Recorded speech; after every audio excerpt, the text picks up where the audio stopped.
কেমন আছো তোমরা সবাই? আমাদের গল্পকথার নতুন একটা ভিডিওতে তোমাদেরকে জানাই অনেক স্বাগতম। আশা করছি সবাই খুব ভালো আছো, সুস্থ আছো, আর আমরাও বেশ ভালো আছি। আর আজকের বারটা ছিল হচ্ছে শুক্রবার, আর এখন ঘড়িতে বাজে সকাল 6:45। আর দেখেছো সকাল সকালে ঘরে কি পরিমাণ রোদ ঢুকে গেছে না? তবে একটাই আফসোস কি জানো, এই যে রোদটা গরমকালে ঢোকে, এই রোদটা আর শীতকালে ঢোকে না। শীতকালে চারিদিকে এত কুয়াশা থাকে, রোদ উঠতে উঠতে আমার এই জানলা দিয়ে রোদ আসাটার টাইমিংটাই চলে যায়। আর জানো তো আজকে বেড কভারটাও কেচে দেবো। কদিন ধরে বৃষ্টিতে যা চারিদিকে স্যাঁতস্যাঁতে হয়েছিল, একটু রোদ ওঠাতেই না কাচলে যেন আর মনটাই শান্তি পাচ্ছিলাম না। এদিকে দেখো ঘরের জানলা দরজাগুলো খুলে নিয়েছি। আর কি বলো তো, সকালবেলা উঠে একটুখানি ফ্রেশ হয়ে নিয়েছি। কি বলো তো, ওই বাসি জামা কাপড়টাই চেঞ্জ হয়েছে, এখনও কিন্তু আমার ব্রাশ করা হয়নি। দেখলাম এত সুন্দর রোদ উঠেছে, আর এদিকে কিন্তু মেশিনে এক মেশিন জামা কাপড় জমেছে। তো সেগুলো তোলা মেলা এটা করতেও কিন্তু অনেকটাই সময় লাগবে। তাই ভাবলাম তাড়াতাড়ি সকালবেলা আগে এখানে কাচতে বসিয়ে দিই, তাহলে এদিকে এখানে কাছাকাছিটা চলুক, সেই ফাঁকে কিন্তু আমার অনেকটাই কাজ হয়ে যাবে। তো এদিকে দেখো এখানে সার্ফের কোটোটাও খালি হয়ে গেছিলো।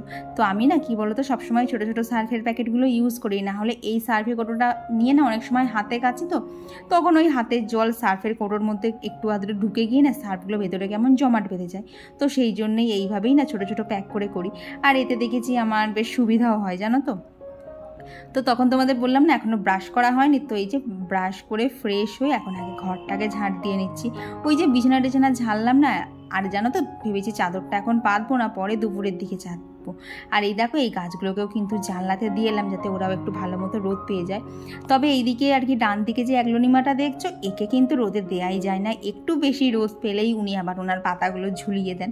তো ওনাকে আর রোদে দেওয়ার কোনো পরিকল্পনাতেই যায় না, কারণ যে কদিন দিয়েছি ওই তুলবো করে আর ওপরে আসা হয় না, আর এসে দেখি গাছের পাতাগুলো সব ঝুলে গেছে। তো এইদিকে দেখো ঘরটাও এখানে ভালোভাবে একদম ক্লিন করা হয়ে গেছে, এখন শুধু সিঁড়িটা ঝাঁট দিলেই হয়ে যাবে। আর পিসি তো সপ্তাহে একদিন মোছে, তাই প্রত্যেক দিনই কিন্তু সিঁড়িটা আমায় ঝাঁট দিয়ে নিতে হয়। আর এইদিকে কি করছি বলো তো, মাঝখানে না মেশিনটাকে একটু পজ করে নিয়েছে, দিয়ে এখানে না কৌশিকের একটা শার্ট দেওয়া ছিল, তো সেই শার্টটারই না কলার আর যেখানে আর কি হাতের দেখবে জামার আর কি মোটা করে পটি দেওয়া থাকে না, তো সেই জায়গাগুলো ভালোভাবে ঘষে দিলাম, কারণ আর আমার হাতে এখন কাচতে ইচ্ছা করছিল না। তাই জন্যই এই টেকনিকটা ফলো করলাম, যে মাঝখানে মেশিনটাকে একবার পজ করে নিয়ে ওইভাবে একটু ঘষে দেবো। তো গাছে জল দেওয়া হয়ে গেছে, এখন নিচে এসে ঝট আগে কৌশিকের ব্রেকফাস্টটা রেডি করতে হবে। তো ওইদিকে না আলুগুলো সিদ্ধ করতে বসিয়ে দিয়েছি। আর এইদিকে এই যে আমার আর কি খাবারের রুটিনে নতুন একটা জিনিস স্টার্ট করি, সেটা হচ্ছে এই যে এখানে দেখো ছোলা, আমন্ড, কিশমিশ, আর নিয়েছি নর্মাল যে চীনাবাদাম হয় সেই চীনাবাদাম। তো এইগুলো না গতকাল রাতে পুরো ভিজিয়ে রেখেছিলাম, তো সকালবেলা ওর জলটা খাইনি, জাস্ট ওই ভেজানো আর কি বাদাম টাদামগুলোই খাবো। তবে যেখানে দেখলে না কাপের মধ্যে কিশমিশের জল ছিল, সেটা কিন্তু খেয়ে নিয়েছি। তো এখন থেকে ঠিক করেছি একদিন মৌরির জলটা খাবো, আর কি মৌরি ভেজানো জলটা, একদিন করে খাবো কিশমিশের জলটা। আর জানো তো এতে কিন্তু শরীরটাও বেশ ভালো থাকবে। আর বলো তো, আমি যদি সকাল থেকে নিজে আর কি এনার্জেটিক ফিল না করাতে পারি, নিজের মনের মধ্যে যদি কোনো পজিটিভিটি না থাকে, তাহলে আমার সংসারটাতে কি করে পজিটিভিটি লাগবে? সবসময় তো মনে হবে দূর বাবা, আবার এই কাজটা করতে হবে, এখন ভালো লাগছে না, পরে করি। আর এটা আরও কেন বলো তো চালু করলাম, কারণ কদিন ধরেই আমার এরকম হচ্ছে, একটুখানি কাজ করলেই না প্রচণ্ড পরিমাণে হাঁপিয়ে যাচ্ছি। তো এখন কোনো দিকে তাকানো না, সবার আগে নিজের শরীর ঠিক করতে হবে, তারপরে অন্য কথা। তো এইদিকে দেখো আটাটাও মাখা হয়ে গেছে। তো সুরভিদি বলেছিল যে এত সুন্দর করে রুটি ফোলাও কী করে। তো এই দেখো আটাটা মেখে কিন্তু আমি 5 মিনিট রেস্টে রেখে দিই, এতে বেশ আটাটা নরমও হয়ে যায়। আর জানো তো পরে বেলার সময় সুবিধা হয়, দেখো কি তাড়াতাড়ি বেলা হয়ে যাচ্ছে। তো ওদিকে তো আলুর তরকারিটা হয়ে গেছে, আর এই আলুর তরকারির রেসিপি তো তোমাদের সাথে আগেও শেয়ার করেছি, তাই আজকে আর শেয়ার করলাম না। তো এইদিকে দেখো রুটিগুলো এক এক করে সব করে নিচ্ছি, আর এই যে হালকা করে যেই না সেঁকবো এইরকম পুরো টোপা হয়ে ফুলে যাবে। তো এইটাই বলতে পারো, এইভাবেই আমি রুটি ফোলাই। হ্যাঁ, আর রুটি করা নিয়ে কিন্তু প্রচুর ইতিহাস আছে, কারণ প্রথমে আমি রুটি করতেই পারতাম না, তবে এখন অনেকটাই শিখে গেছি। তো এইদিকে বাপিকেও খেতে দেওয়া হয়ে গেছে, এখানে কৌশিককেও খেতে দিয়ে দিলাম, ব্যাস আমার খেতে দেওয়ার কোর্স একদম কমপ্লিট। তবে আমি খাবো, তবে একটুখানি কাজ গুছিয়ে নেই তারপরে, নাহলে কি বলো তো খেয়ে উঠেই না আমার হুড়মুড় করে কাজ করতে না একদম ভালো লাগে না।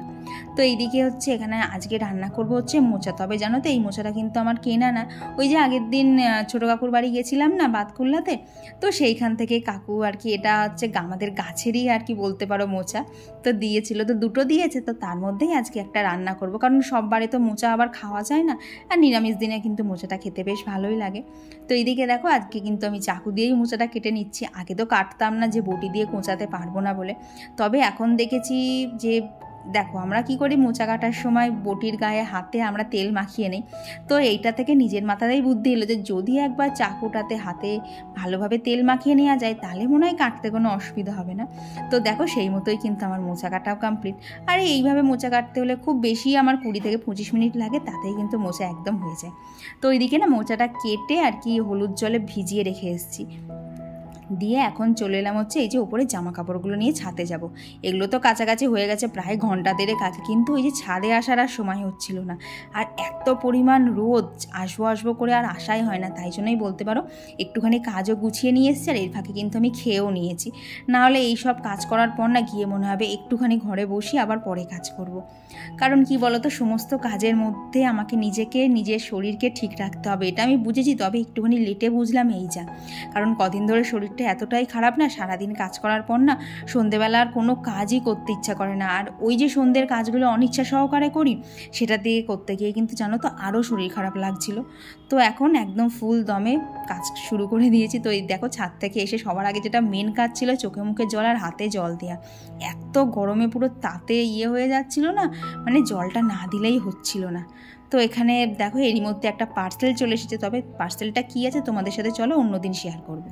কাছাকাছি কমপ্লিট করে ঘরে এলাম, কটা বাজে দেখতেই তো পাচ্ছ। এখন আমি নিচে কোনো মতেই যাবো না, মোচাটা তো কেটে রেখে এসেছি যার জন্যে, কারণ আমি জানি এত কিছু মেলে রোদ থেকে যখন আমি আসবো আমার একটুখানি বসতেই হবে। তো এখানে এখন 9:40, আমি একদম আবার 10টার সময় নিচে যাবো। এত হাফ ধরছে না, আর পাচ্ছি না।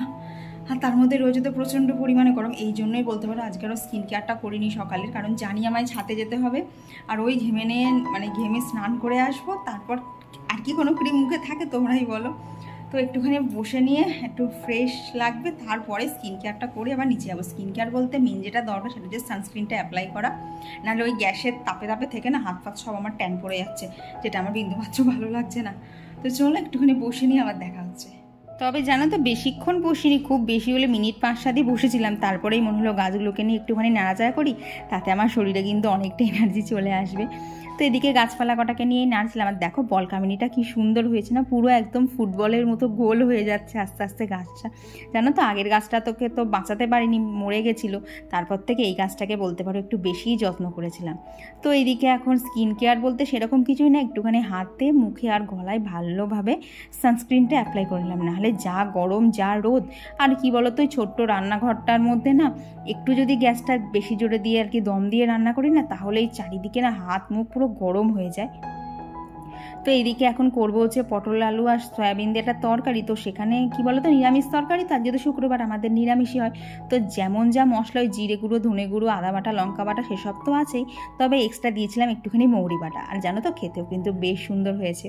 আর এখন ওদিকে পটলের ঝোলটা আর কি নামিয়ে দিয়ে গ্যাসটা এখন ফাঁকাই রয়েছে। তো ওই যে সকালে বললাম না মোচাটাকে হলুদ জলে ভিজিয়ে রেখেছিলাম, তো সেটাই এখন প্রেশারে একটা সিটি দিয়ে নেব। সাথে কিন্তু আর কি যে ছোলাগুলো ভিজিয়ে রেখেছিলাম সেই ছোলাগুলোও কিন্তু দিয়ে দিলাম। তো এইদিকে এখন দেখো এখানে জিরে তেজপাতা আর শুকনো লঙ্কা ফোড়ন দিয়েছি, দিয়ে একটু আলু দিয়েছি। আলুগুলো ভাজা ভাজা হয়ে গেলে আদা আর কাঁচা লঙ্কাটা একটু থেতো করে দিয়ে দিয়েছি, তার মধ্যে জিরে গুঁড়ো ধনে গুঁড়ো সব কিছু দিয়ে বেশ ভালোভাবে কষানো হয়ে গেলেই কিন্তু সেদ্ধ করা মোচাটা দিয়ে দিলাম। আর এই যে মোচা রান্না প্রায় শেষের দিকে, ওখানে আর কিছুই করার না, এই মিনিট 10 একটুখানি লো হিটে রান্না করলেই কিন্তু আমার মোচা একদম রেডি। আর কি বলতো এইসব থোড় মোচা খেতে আমার খুব ভালো লাগে, তবে মোচাটা কাটা শিখলেও না থোড়টা না এখনও পারি না। তাই দেখবে থোড় কিন্তু আমি খুব একটা আনি না, বহুদিন আগে একবার এনেছিলাম, তাও খুব একটা ভালো না, ছাড়াতে পারিনি।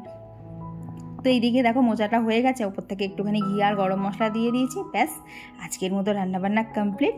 তো এখন এখানে গ্যাস ট্যাসগুলোও পরিষ্কার করে নেবো, কারণ প্রত্যেক দিনের গ্যাস পরিষ্কার যদি প্রত্যেক দিন ভালো করে না করা হয় না, দেখবে ওভেনের ওপর কীরকম একটা যেন স্পট পড়ে যায়। আর এই যে আমার রান্নাঘরটা ছোট্ট বলে প্রত্যেক দিনই কিন্তু এই যে দেয়াল থেকে শুরু করে কাঁচ, এদিকে ধরো আর কি যে শোকেসটা আছে, এইটা সমস্ত কিছুই কিন্তু খুব ভালোভাবে পরিষ্কার করে নিতে হবে। আর তার জন্যে কিন্তু আমাকে টেবিলটাও করতে হয়, কারণ দেখো তো সারাদিনের সমস্ত কাজই হয় এই টেবিলটার ওপর। আর এই দেখো সকালে চাল ধোয়ার জল রেখেছিলাম, এই চাল ধোয়ার জলগুলো এখন স্পাইডার প্ল্যান্ট বলো মানি প্ল্যান্ট বলো আর কি এখানে যা গাছ আছে সমস্ত গাছই না অল্প অল্প করে দিয়ে দিই। এতে জানো তো গাছের গ্রোথগুলো এত সুন্দর হচ্ছে না, মানে চোখ ধাঁধিয়ে যাওয়ার মতো। আর এখন এই যে দেখলাম বিছানাটা তোলা আছে, তাহলে ঘরটা একটু ডাস্টিংও করে নিই। আর কি নতুন চাদরটা পাতবো, তার কি কাঁচা চাদর, তার আগে ডাস্টিংটা কমপ্লিট করে নিই। তো চলো এবার বেশ কিছু কমেন্টও তোমাদের সাথে শেয়ার করে নিই। তো আমার আগের দিনের ভিডিওতে বৃষ্টিমণ্ডল দিদিভাই কমেন্ট করে জানিয়েছে যে তোমার রাধাকৃষ্ণ গোপালকে একটু সময় নিয়ে দেখাবে, কিছু মনে করো না বললাম বলে। না গো দিদিভাই, বলার কিছু নেই, রাধা মাধবকে সত্যিই গো তোমাদের যে এত ভালো লেগেছে এতেই আমার ভীষণ খুশি হয়েছে। আর পায়েল 36 থেকে পায়েল দিদিভাই কমেন্ট করে জানিয়েছে যে তোমার ইয়াররিংসগুলো খুব সুন্দর হয়েছে, পরলে তোমায় খুব সুন্দর লাগবে। থ্যাংক ইউ দিদিভাই। আর কমেন্ট করেছিল হচ্ছে সঙ্গীতা কর্মকার দিদিভাই, authentic Bengali blog, Buddhadeb account থেকে একজন দিদিভাই, আনদি ব্লগ, রুমা ব্লগ, মৌমিতা বর্ধন দিদিভাই, এসপি স্মৃতিকথা, মধু এসএমবি, সুজাতা মাঝি, জলি বসু আর পূর্ণিমা মণ্ডল দিদিভাই বলেছে যে তোমাকে একদম তোমার মায়ের মতো দেখতে, হয়তো তাই হবে। আর কমেন্ট করেছিল হচ্ছে যে স্বপ্নকা ফ্যামিলি থেকে দিদিভাই, সুহানা খান, মাম্পি সিংহ, জয়শ্রী বিশ্বাস, পম্পি পাল দিদিভাই, শ্রাবণী ব্যানার্জি দিদিভাই, সোমাস জেরি ব্লগ, ইনাইল লাইফস্টাইল, দীপা, টুম্পা ঘোষ দিদিভাই, প্রিয়া সামন্ত, সুচরিতা মণ্ডল দিদিভাই, স্মাইলি অম্বিকা, পুষ্পা জয়সরি ব্লগ, হায়দ্রাবাদ থেকে এসকে দাদা, বাংলাদেশ থেকে Mili Basu, Mr and Mrs Barman, Lopamudra দি, পম্পি পাল ও দিদিভাইয়ের মিষ্টি মেয়ে হচ্ছে মিষ্টু। আর কমেন্ট করেছিল হচ্ছে রিঙ্কি ব্লগ, শ্যামা ব্যানার্জি, সুজিত পিয়ালি ব্লগ। তো তোমাদের সকলকে জানাই অসংখ্য অসংখ্য ধন্যবাদ। তোমরা প্রত্যেক দিন এত সুন্দর সুন্দর কমেন্ট করো, জানো তো, যে কমেন্টগুলো পড়লেই কিন্তু আমার দাঁতের কোনো একটুখানি হাসি চলেই আসে। তো এইদিকে দেখো বিছানা চাদর টাদর পেতে একদম ঘরদোর ভালোভাবে ক্লিন করে নিয়েছি। তবে জানো তো আজকে শুধু ঘরটাই করলাম, বাদ বাকিগুলো আবার কালকে করবো। আজকে আর করতে ইচ্ছা করছিল না, গরমে না প্রচণ্ড কষ্ট হচ্ছিল। যতই নিজেকে পজিটিভ রাখি আর যাই করি, সারাদিনে কাজের শেষে না মনে হয় যাক আজকে আর করতে হবে না, আজকে একটুখানি বাদ থাক। তো আজকের দিনটা আমার সেই রকমই হয়ে গেছে। তো এই যে ঘরটার মোছা কমপ্লিট করে এই যে স্নান করে চলে এসেছি হচ্ছে ঘরে। আর জানো তো তোমরা অনেকেই বলো একটু চওড়া করে সিঁদুর পরতে, তো সেই জন্যই না আজকে এই গুঁড়ো সিঁদুরটা পরতে গেছিলাম। কিন্তু কি জানি জানো তো বেশ ঠিকঠাক করে পরতে পারলাম না আর কি, এই জিনিসটা দিয়ে ঠিকঠাক করে হচ্ছে না। তো তোমরা একটুখানি বলো তো কী দিয়ে সিঁদুর পরলে একদম বেশ পারফেক্ট চওড়া করে পরা যাবে। তো চওড়া করে সিঁদুর পরতে আমারও খুব ভালো লাগে, কিন্তু এই যে পেরে আর উঠি না। আর এই গুঁড়ো সিঁদুরগুলো পরলে না সারা মুখে নাকে এত মাখামাখি হয়ে যায় না, আমার ওই জন্য বলতে পারো আরও পরতে ইচ্ছা করে না। এদিক ওদিক গুঁড়োগুলো পরে আর সেগুলোই পরে হাতে মাথে মেখে সারা মুখ ভরে যায়। তো এদিকে দেখো আমার কিন্তু স্নান সেরে পুজো দেওয়া কমপ্লিট। আর এই যে একদম রাধা মাধবের সিম্পল সাজ। তবে জানো তো এর মধ্যে একবার জামাটা চেঞ্জ করানোর দরকার রাধা মাধবে।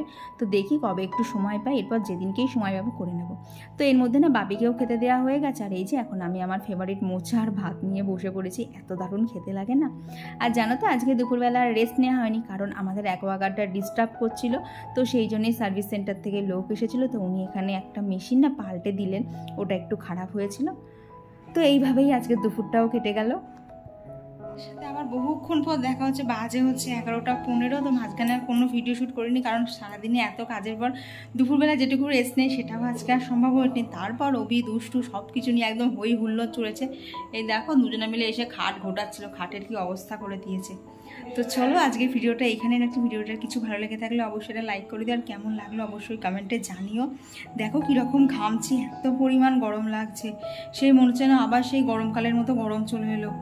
উফ, কি যে গরম লাগছে। চলো আজকের জন্য টাটা।